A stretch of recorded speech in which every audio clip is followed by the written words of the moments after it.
करीब हुआ मतदान। मतदाताओं में भारी उत्साह देखने को मिला। भारी सुरक्षा के बीच मतदान जारी।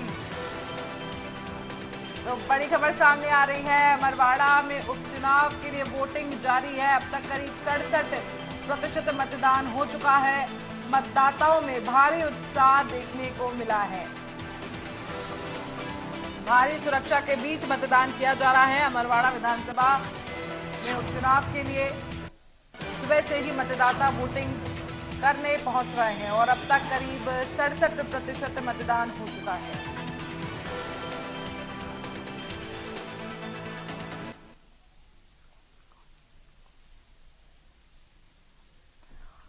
इसी खबर पर ज्यादा जानकारी के लिए हमारे संवाददाता अब्बास हुसैन जुड़ गए हैं। अब्बास, देखिए जिस तरह से मतदान जारी है, अफाक जिस तरह से मतदान जारी है, क्या कुछ अपडेट है इसको लेकर?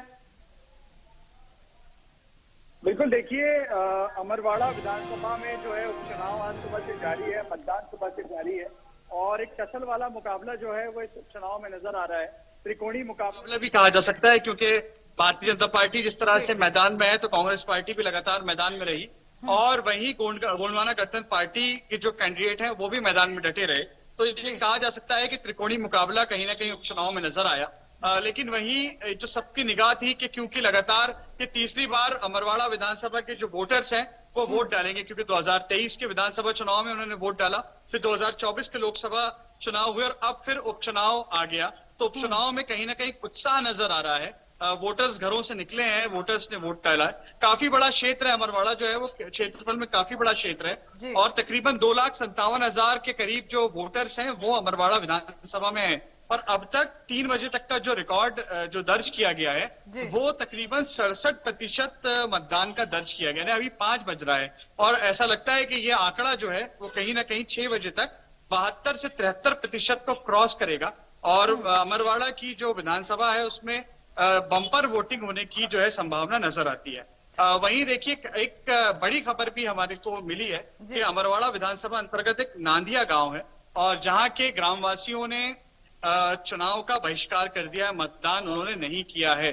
खासा समझाने के बाद, लाख कोशिशों के बाद, शासन प्रशासन की नेताओं की मान मनोबल के बाद भी वहां के ग्रामवासी वोट नहीं डालने पहुंचे, हड़ताल करके बैठे हैं कि भाई हम मतदान नहीं करेंगे। सामने आ रही है अफाक, उनकी मतदान नहीं करने की वजह बिल्कुल साफ है कि उनकी 3 मांगे हैं। अब तक उनके क्षेत्र का विकास नहीं हुआ।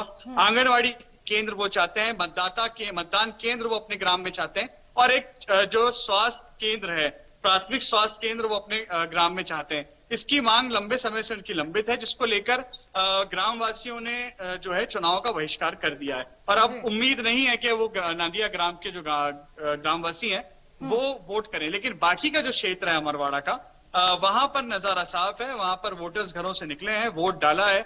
हम हर्रई भी पहुंचे, हम अमरवाड़ा भी पहुंचे और इस वक्त मैं जहां मौजूद हूँ ये सिंगोड़ी का जो बूथ है, मतदान केंद्र है, मैं यहाँ पर मौजूद हूँ और अभी भी लोग पहुंच रहे हैं मतदान करने के लिए और मतदान करते हुए नजर आ रहे हैं। देखिए इसमें कहीं ना कहीं शासन प्रशासन की भी मेहनत है कि लोगों को जागरूक किया कि आप अपने मत का उपयोग कीजिए और वहीं चाहे भारतीय जनता पार्टी के नेताओं की बात करें या कांग्रेस पार्टी के नेताओं की बात करें तो ये लोग भी लगातार मैदान में रहे कि कैसे भी करके वोटर्स को घर से निकालें ताकि अपनी अपनी जो है जीत का झंडा गाड़ सके। हालांकि अब ये तो 13 तारीख को साफ होगा कि किसके पक्ष में जो है परिणाम जाते हैं।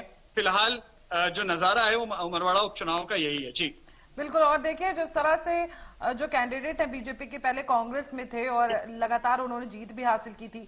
अगर हम इस उपचुनाव की बात करें, लगातार बम्पर वोटिंग भी हो रही है, वोटिंग प्रतिशत अगर हम देखें, कौन किसका पलड़ा कितना भारी नजर आ रहा है? कृतिका, देखिए यही एक अहम बात है।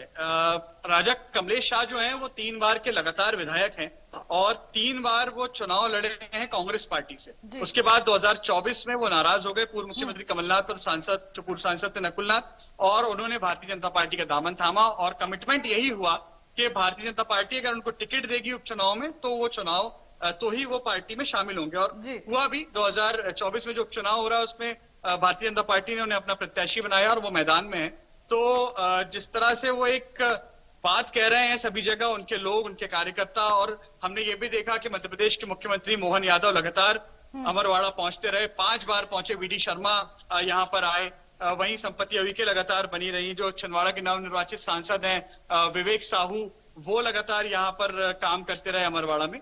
तो एक बात ये कहने में कहीं ना कहीं दिखे कि डबल इंजन की सरकार रहेगी तो अमरवाड़ा का जो विकास है वो पूरी तरह से हो सकेगा। केंद्र से और प्रदेश से जो योजनाएं आएंगी उसका सीधा सीधा लाभ जो है वो अमरवाड़ा को मिलेगा। तो ये बात लोगों को समझाने में ऐसा लगता है कि कमलेश शाह जो हैं और उनके जो लोग हैं वो कामयाब हुए, क्योंकि एक एज मिलता हुआ कमलेश शाह को नजर आ रहा है, एक माहौल जो हमने भापा है।